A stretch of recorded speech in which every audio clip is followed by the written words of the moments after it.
Laura is a graduate of the University of Pennsylvania and received her MFA from the University of Virginia.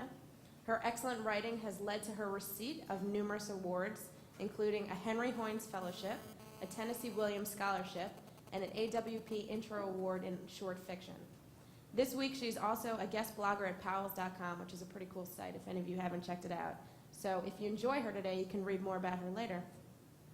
London is the Best City in America is Laura's first novel, and for those of you who've already read it, pretty hard to put down. The movie rights for her book have been optioned by Reese Witherspoon. It's pretty much a hit all around so far, and Reese is attached to star in the film, so keep your fingers crossed that this project goes through. Anyway, so I hope you all enjoy talking with Laura as much as I do. Sometimes I'm sitting with her and she says things to me and I'm like, did you write that down? So it's great to have you here today, Laura, and we're psyched to have you.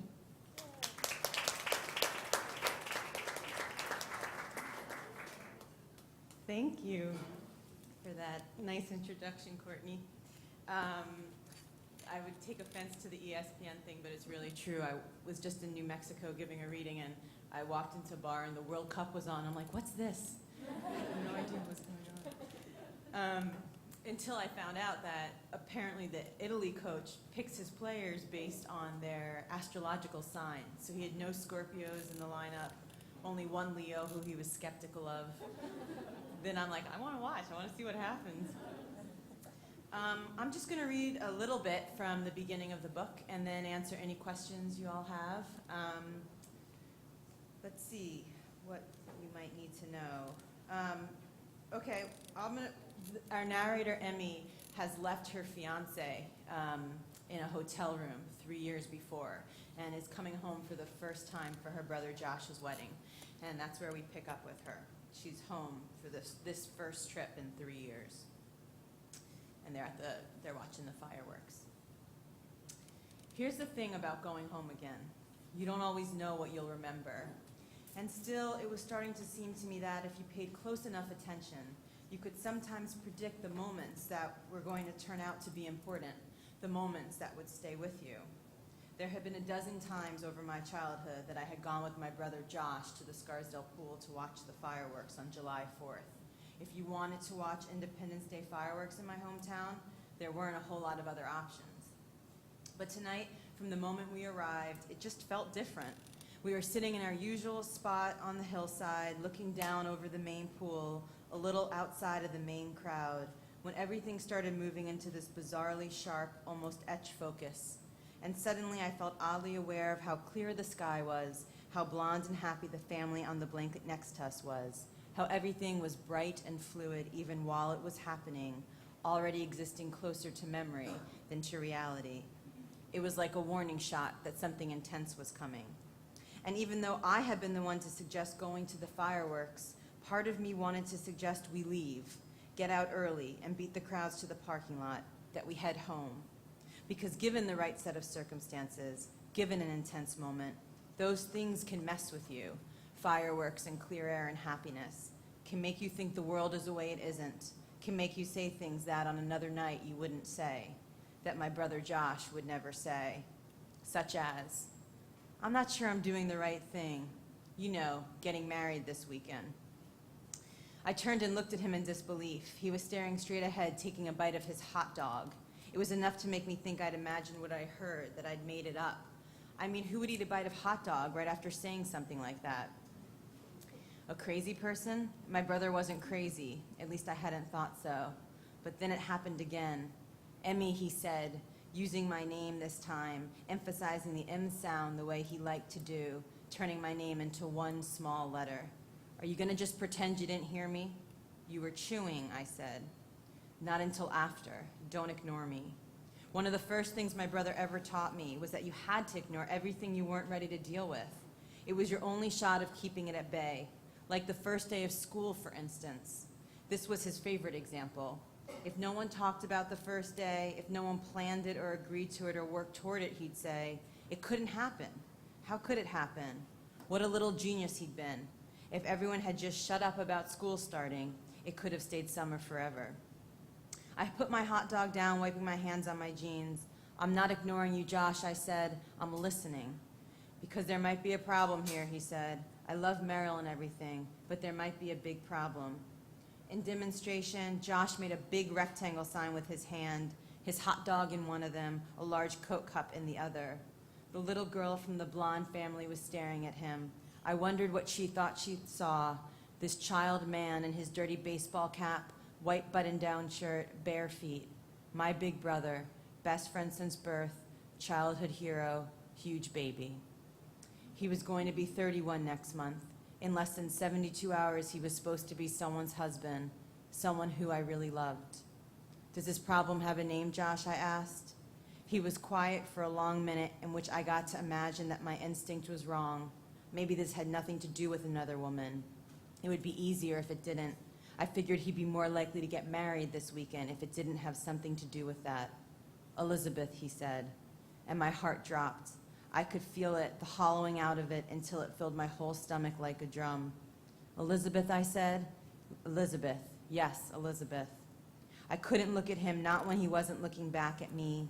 I stared at the main pool instead, blocked off with a fat orange rope so that nobody could fall in or jump. One of the first times Josh brought Meryl home with him, we swam in this pool, all three of us together.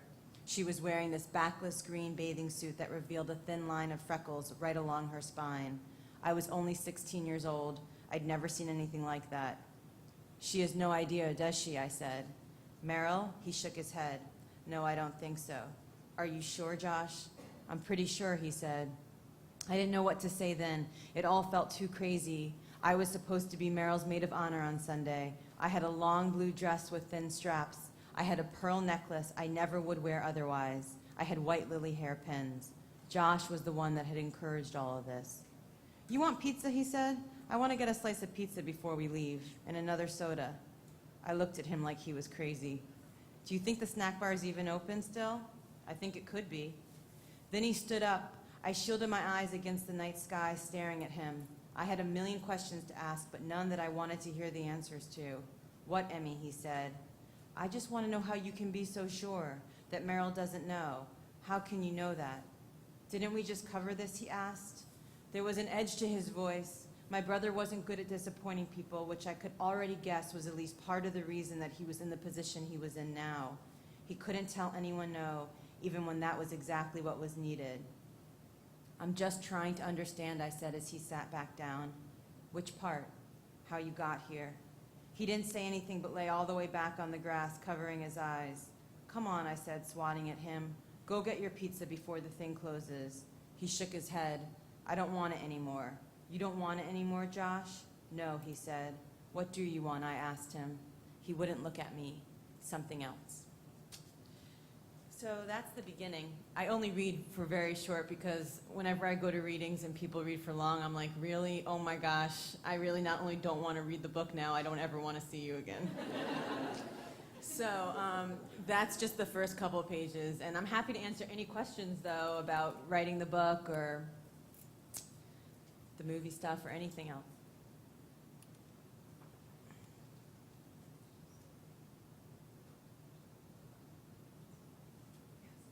What made you decide to write a book? I actually started working on this book in grad school. The first 4 pages, which is I didn't read, when we watched Emmy leave the hotel room. I was very interested in watching someone make a decision and then make such a big decision and make the alternative decision at the same time. She leaves her fiance behind and then she stays in the exact town where she left him, kind of putting her life on hold. So my last year of grad school, I started working on this book and I wrote 200 pages of it. And I finished graduate school and I moved back to New York that next week and I spilled water on my computer and I lost all 200 pages. So that wasn't a great day. But that weekend, I was really sad. I had a couple of printouts of different chapters, but I went out to the Hamptons with friends for July 4th weekend, and I was sitting there watching the fireworks, and this image came to me of a brother and a sister, both in a predicament like that, both feeling like the choices they made were the wrong choices and not really being able to see their way out of it. And I thought, this is where the book is supposed to start. And so I started again. And the only thing that lasted from that first draft was the first 4 pages. And then the rest really became a meditation on people trying to make decisions, especially in our 20s and 30s, where each decision feels like it's leading us to one life, as opposed to the others, which we still might be interested in living. Yes. What's the inspiration for the title? The title of the book, I think often is confusing. People often say to me, does London take place in London, England, which I understand, but what surprises me is people also ask, does it take place in London, Kentucky? And I think it's amazing how people absolutely love London, Kentucky, and have spent time there and want to move there. Apparently, London, Kentucky has this beautiful rainbow, moonbow that comes out on top of it, which comes from the moon, which is one of the only places in the country that has that, which I did not know. But the title actually comes from this sort of desire the narrator has to start making better decisions. When she was a little girl, every year her family would go somewhere in America for a road trip. And whenever she had a chance to pick, she would say, I want to go to London. And her mom would have to explain to her, that's not your option. We're taking a road trip somewhere in America. So it really becomes a metaphor for Emmy to make the choices that she's actually given, not the choices she's making up for herself. Which is explained sort of in the midway through the book, but it doesn't really ruin anything to know that. Other questions? Yes.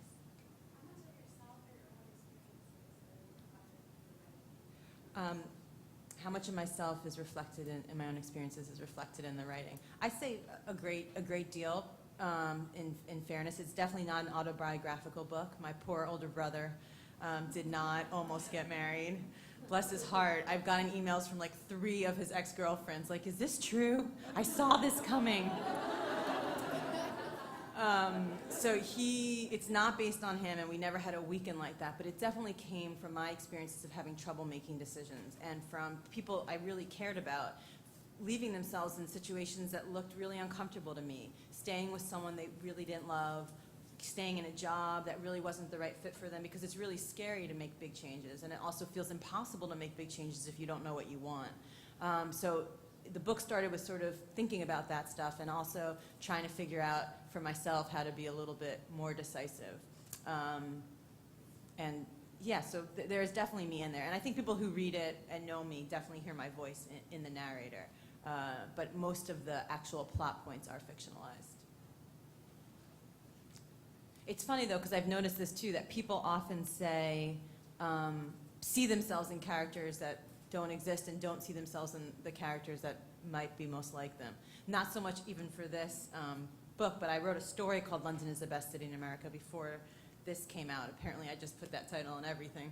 But when that story came out, an ex-boyfriend contacted me and was like, this is such a great story, but that guy's such an asshole. I'm like, it's you. So no, people don't seem to really see themselves the way that they are.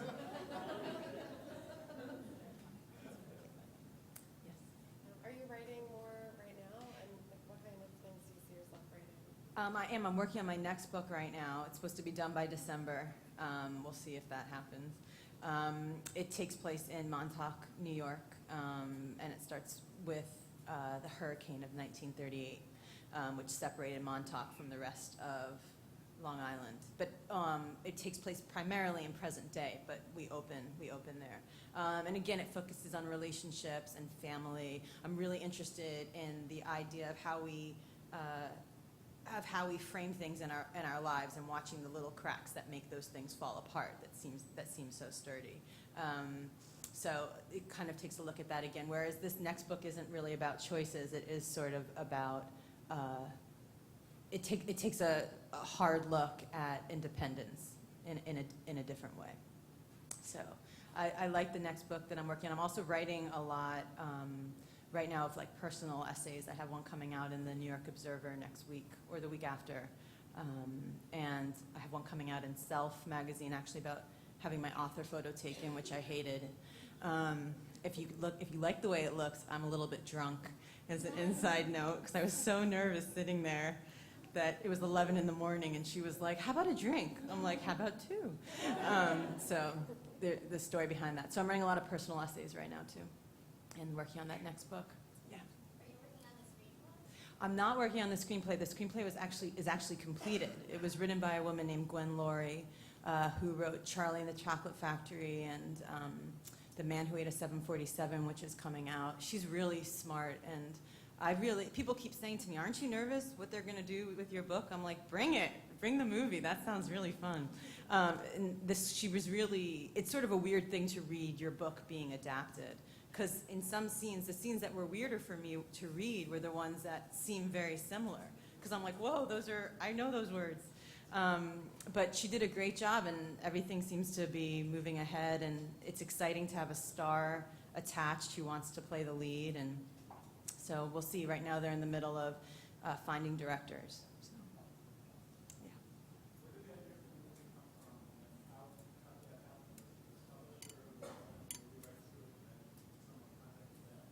yeah. Where did the movie come from? Is that? Yeah. After we sold the publishing rights in last October, and shortly thereafter, my literary agent said, I'm going to be partnering with a film agent out in LA. I think that we could sell the film rights. And I said, okay. And so she did that, and the film agent out there right away got some interest from different people. And that created a situation where different studios were bidding on the book and very interested. And I'm not exactly sure when people got it or how it happened, but someone gave the book to Reese Witherspoon, and she signed on and said she wanted to produce it and star in it. So when my film agent called me and said that, she's like, would you want to take that offer? And I said, no, let's wait for that guy back in New York who wants to give us $3,000. But so anyway, we gave her the book very gladly, and now it's in development at her production company and a production company called Mandalay Pictures, and Universal Studios is producing it as well. Will they both have the same, will the movie have the same title as the book? As of right now, the movie has the same title as the book. I thought they would change that, and maybe they will, but right now, the working draft of the movie does have the same title. What does it feel like to have something sort of take off? Like you wrote this book and then it just went huge. It's really interesting because when I finished writing the book, I had like a great day and I didn't lose it this time. It didn't fall off my computer. I still don't back up, by the way, which is just absolutely unbelievable. Have you ever tried a Gmail account? I have a Gmail account. I love Gmail. Sometimes now I'll save something on I'll mail it to myself. But there's really no excuse for it now. I could save my whole hard drive on Gmail every day. I'm like superstitious about saving it or something, but I had a really great moment when I finished the book, and that was sort of my moment of feeling really good. And I always feel at best when I'm writing and working on something. So that was a really nice moment. The stuff with the book being published and the film rights, that's all sort of exciting, but I can't feel it in the same way, if that makes sense. Like if it's happened, like my friend just sold her book last week, and I was so excited for her, and I baked her a cake, and I was really excited, and I was thinking, I don't think I was this excited for myself, but I think that that's probably a good thing, because if my favorite moment is finishing something I'm writing, I'll keep writing, and I'll stay really devoted to that.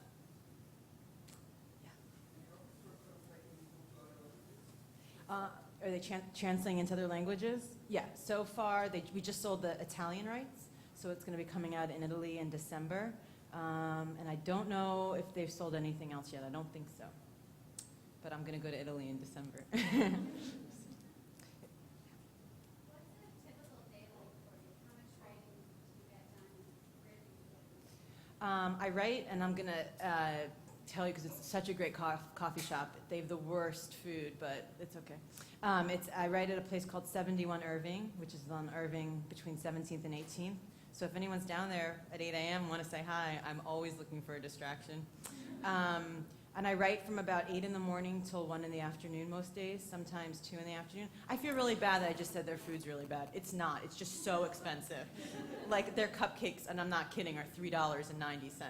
That's like, it turns a cupcake into something else, something it's not supposed to be.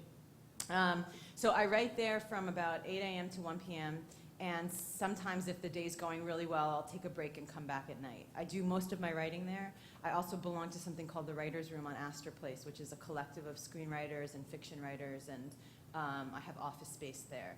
But whenever I'm there, I end up checking email. I don't end up doing, there's no email access at 71. So that's what I try to do. When I was working on my first book, I had 13 jobs. So it was really hard to find writing time, which is why I ended up with a job like ESPN, because I could do it at night. But now I'm writing full time, so when I don't go, I only have myself to blame. So what did you do for writing to write for ESPN? You know nothing about it. Yeah, I still do write for ESPN, disturbingly, for those of you that probably read it. I write, you know, they don't give me the very important assignments. It's more like, hey, a girl got married in a Yankee ball gown. Find out why. So things like that. Or, you know, they send me to, the equivalent of their page 6 is something called play action. So they'll send me, if Johnny Damon is going to be at like some sort of fundraiser that night, they'll have me go and ask him like what CDs he's listening to that week. So I do things like that. Yeah. Are there any classic or modern authors that you A classic or modern authors. I love this question, but you're going to be sorry because it's a long, so many answers. No, I'll just say a couple. I really love Joan Didion, who wrote among her book, Your Magical Thinking just came out, but her collection of essays called Slouching Toward Bethlehem.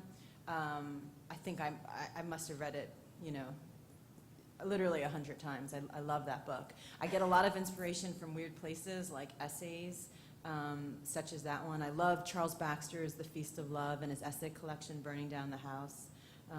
I love Why Did I Ever by Mary Robeson.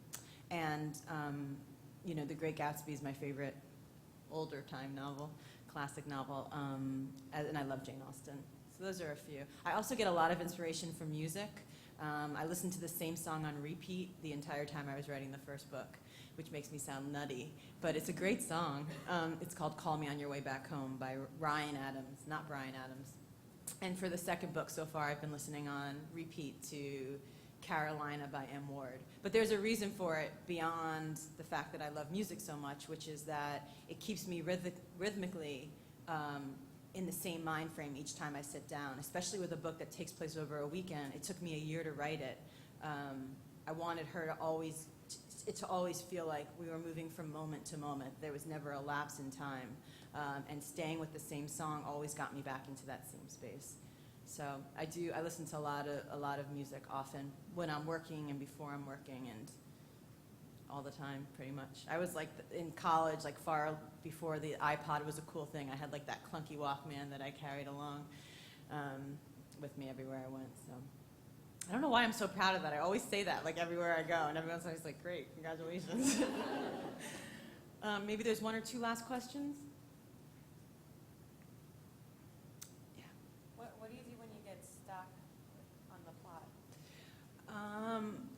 You know, I think for me the hardest part of the plot comes at the beginning, in the commitment, and then about 3/4 of the way through of any story or of this book, because it's like I equate it to like running a marathon, even though I've never even run 3 miles, because at mile 18 you can't really see the end yet, but it's really hard to keep motivating and keep going. Something that really helps me is I never know what's going to happen.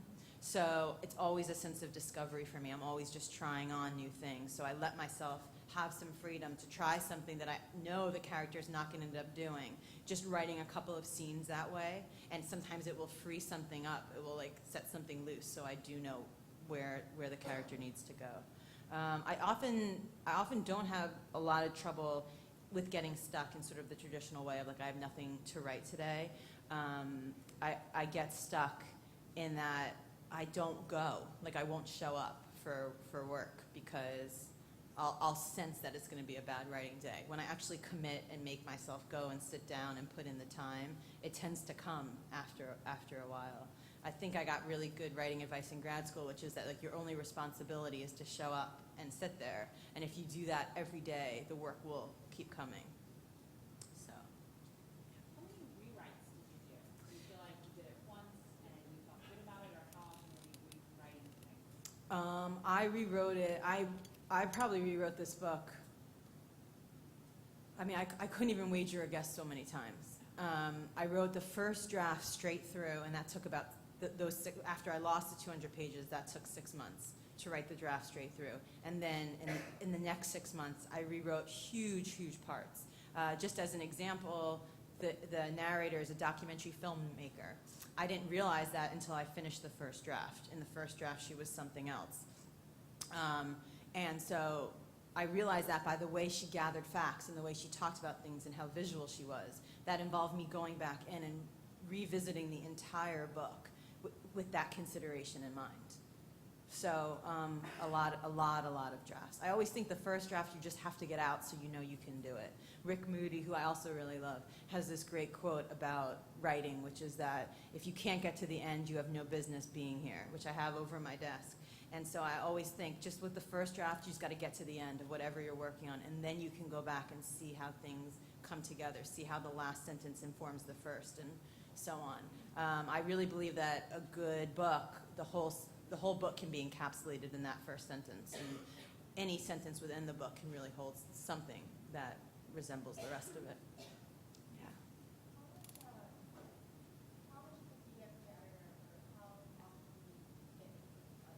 From my editor? I speak to my editor very often now.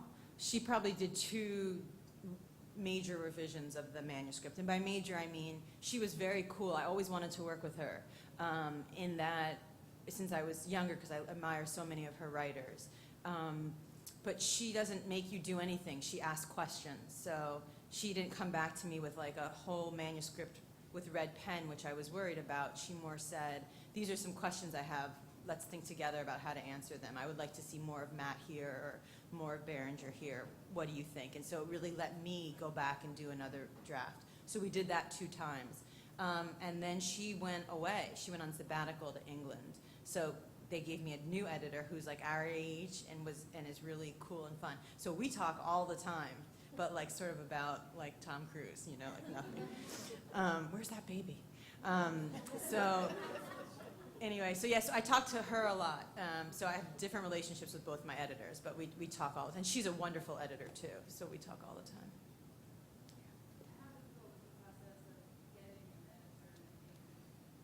Getting an editor and agent was okay, actually. I think I had a good experience with it. I published some stories, and so some different agents contacted me, none of whom I felt really crazy about. For whatever reason, I felt like they were trying to sell me or something, and I was like, this is weird. And then I had a fellowship in Tennessee, and a bunch of editors and agents come down there to meet with the writing fellows, Sewanee, Tennessee. And my now agent came, and as soon as I met her, I really liked her. The first thing I said to her was, oh, how was your day going? She's like, well, my son's 16. He got up and had breakfast with me. It's a good day. And I thought, she's nice. So I signed with her right away, and she's fantastic. And we sold, and she sent the book out, and we sold it the next week. So the book sold really quickly.